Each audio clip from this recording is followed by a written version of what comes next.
കാണാൻ കൊള്ളാം. പിന്നെ എന്റെ ബ്രോ ആയിരുന്നു ഇദ്ദേഹം.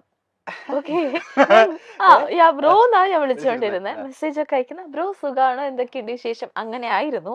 പിന്നെ ഇത് ആക്ച്വലി അറേഞ്ച് താങ്കളുടെ ഉള്ളില് ഇവരുടെ ഒരു പരിങ്ങലുണ്ടായിരുന്ന? ഇല്ല, ആക്ച്വലി നമ്മള് ഫസ്റ്റ് സംസാരിക്കുന്ന സമയത്ത് കല്യാണം കഴിക്കണം എന്നുള്ള പ്ലാനൊന്നും ഇല്ല. നമ്മള് എന്താ പറയുക, ഒരു ഫംഗ്ഷനിൽ വെച്ച് കാണുന്നു, പരിചയപ്പെടുന്നു, ഓക്കെ. അതിനുശേഷം പിന്നെ വല്ലപ്പോഴും ഹായ് ബൈ മെസ്സേജ് അയക്കും, അത്രേ ഉള്ളൂ.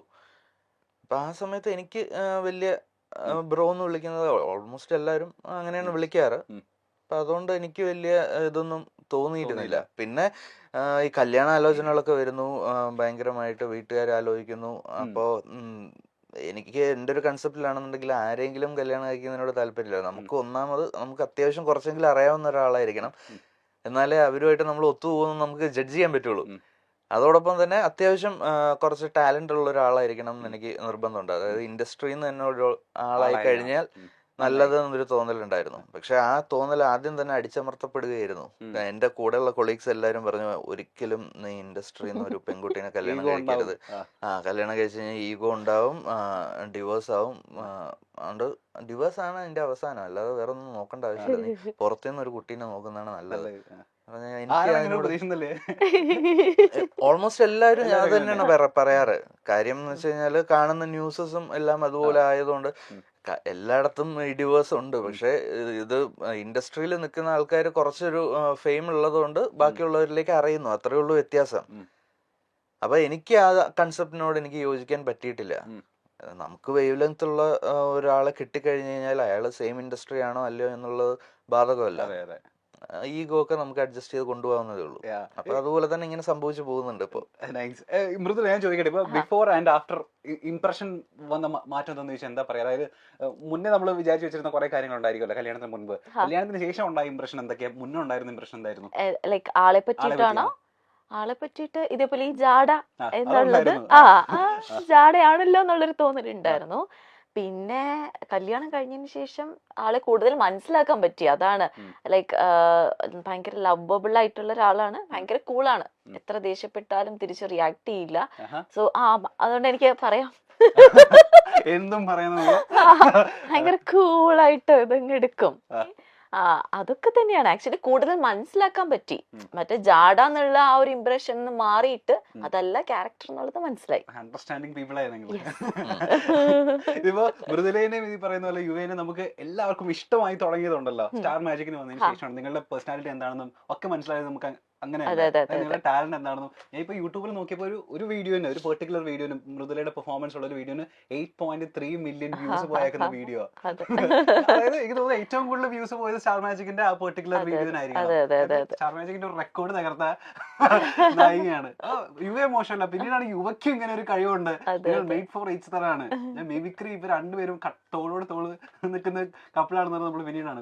ഇപ്പോഴേ ഞാൻ ചെറിയൊരു ടാസ്ക് തന്നു കഴിഞ്ഞാൽ ആരെങ്കിലും നമ്മളുടെ വീഡിയോ ഒന്ന് മില്യൺ അടിക്കാൻ വേണ്ടിട്ട് ഒന്ന് ആരെയൊക്കെ നമുക്ക് ചെയ്യാൻ പറ്റും? ഇപ്പൊ ഈ പറഞ്ഞ പോലെ സ്റ്റാർ മാജിക്കിൽ വന്നതിന് ശേഷം ഒരുപാട് പേർക്ക് ഇപ്പൊ ഫാൻ ഫോളോയിങ്സ് കൂടിയിട്ടുണ്ട്. ഇപ്പൊ അനു ആയിക്കോട്ടെ, ലക്ഷ്മി നക്ഷത്ര ആയിക്കോട്ടെ, ബിനു അടിവാലി ആയിക്കോട്ടെ. ആരാണ് ആദ്യം അനുവിനെ ഈ പറയുന്ന ഈ മൊമെന്റിൽ നമുക്ക് ഇത് കാണിക്കാൻ പറ്റുമോ?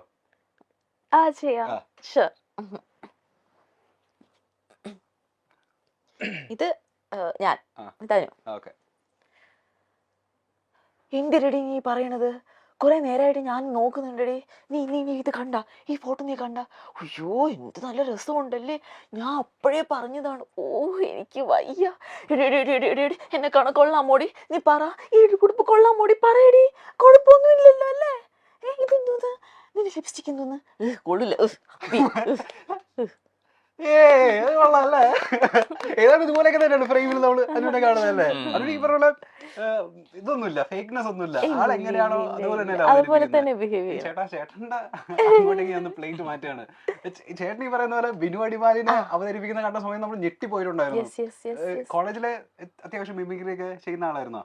കോളേജിൽ ഡിഗ്രിക്ക് പഠിച്ചുകൊണ്ടിരുന്ന സമയത്ത് ഇതേപോലെ കോമ്പറ്റീഷൻ, കോളേജ് ലെവലിലുള്ള കോമ്പറ്റീഷൻ, ആർട്സ് ഫെസ്റ്റിനൊക്കെ ചെയ്യുമായിരുന്നു. പ്രൈസ് വാങ്ങിക്കുമായിരുന്നു. ഇതറിയായിരുന്നോ? കല്യാണത്തിന് മുന്നേ അറിയാം? അന്ന് അവതരിപ്പിച്ചപ്പോഴാണ് ആദ്യമായിട്ട് അറിയുന്നത് ആണല്ലേ? ഓ ചേട്ടാ. ഓക്കെ, അതിന് ശേഷം പിന്നെ പ്രാക്ടീസ് അങ്ങനെയൊന്നും ഇല്ലായിരുന്നു. അന്ന് എന്തോ അങ്ങനെ തോന്നി, കുറച്ച് സൗണ്ടുകളൊക്കെ ചെയ്തപ്പോൾ ഓക്കെ ആയിട്ട് തോന്നി, അങ്ങനെ പിന്നെ കയറി പെർഫോം ചെയ്തതാണ്. അപ്പൊ ഞാൻ ചോദിക്കട്ടെ, മിമിക്രി ഉണ്ട്, മാജിക് ഉണ്ട്, മെന്റലിസം ഉണ്ട്, ഡാൻസ് ഉണ്ട്, പാട്ടുണ്ടെന്ന് ആരും പറയുന്നത്? പാട്ടുണ്ട്, സകലവല്ലഭൻ. എന്താ ചെയ്യാ, ഡാൻസ് അത്രക്കില്ല. റീൽസിലൊക്കെ നമ്മള് ഡാൻസ് കളിച്ച് ഏതൊരു കൊറിയോഗ്രാഫറിന്റെ കൂടെയുള്ള ഡാൻസ് ഒക്കെ നമ്മൾ കണ്ടിരുന്നു റീൽസില്. ഒന്നും മോശമല്ല. ഇപ്പൊ നമ്മൾ ആരെയാ ചെയ്യാൻ പോകുന്നത്? ഇപ്പൊ ബിനിച്ചേട്ടൻ ചെയ്യുക, നന്നായിട്ട് ചെയ്യും. ബിനിച്ചേട്ടന്റെ ബിനിച്ചേട്ടൻ, നോബിച്ചേട്ടൻ, അവരൊക്കെ അത് മതി. ഓക്കെ ഓക്കെ, ജസ്റ്റ് ഒന്ന് ട്രൈ ചെയ്ത് നോക്കാം. അത്രേ ഉള്ളൂ. എന്റെ പൊന്നടാവേ, ഞാനവിടെ വന്ന് ഇരിക്കുമ്പോണ്ടല്ലോ ഇന്റർവ്യൂവിന്, എന്റെ എതിരെ എന്നെ പോലെ വേറൊരുത്തൻ. അപ്പൊ ഞാൻ ആലോചിക്കുക, ഇവനിത് എവിടുന്നാടാ എന്റെ പൊന്നെ വന്നതെന്ന്. ഇങ്ങനെയൊക്കെ പറഞ്ഞിട്ട് പരിപാടിയും ചെയ്തിട്ട് പോവാനായിട്ട് പറ്റുമോ? നീക്കൊന്ന് ആലോചിച്ച് നോക്കിയത്, ഇവിടെ എന്താ സംഭവം നടക്കണേന്ന്. എന്നെ പൊന്നടവേ, ഒരു രക്ഷയില്ല. ബിനുചേട്ടന് മുമ്പില് പെർഫോം ചെയ്തിട്ടില്ലേ? ഇത് ബിനുചേട്ടൻ എല്ലാവരും ഈ പറയുന്ന പോലെ കോമഡി എടുത്തിട്ട് മറ്റേ ഇൻസൾട്ട് ചെയ്യുന്ന ആളാണല്ലോ. ഈ ചേട്ടന്റെ മുൻപില് ഈ സാധനം അവതരിപ്പിച്ച സമയത്ത് ചേട്ടന്റെ റെസ്പോൺസ് എന്തായിരുന്നു? പുള്ളി ഡയറക്റ്റ് ആയിട്ട് കേട്ടിട്ടില്ലെന്ന് തോന്നുന്നു. പുള്ളി ഇല്ലാത്തൊരു എപ്പിസോഡിലായിരുന്നു ഞാൻ പെർഫോം ചെയ്തത്. ചേട്ടന്റെ റെസ്പോൺസ്? അതിനുശേഷം പിന്നെ പുള്ളി ഒന്ന് പറഞ്ഞ കൊള്ളായിരുന്നു കേട്ടോ. ഇനി ആരാ നോബി ചേട്ടൻ ചെയ്യാൻ പറ്റുമോ? നോബി ചേട്ടൻ്റെ എനിക്ക് ഓർമ്മയില്ല, മൈൻഡിൽ നിന്ന് പോയി ആ സാധനം. വേറെ ആരെയൊക്കെ ചെയ്യുമ്പോ? അല്ലാതെ നമുക്ക് മറ്റേ ഫിലിമിലൊക്കെ ഉള്ള കുറച്ച് ആൾക്കാരുടെ ഒക്കെ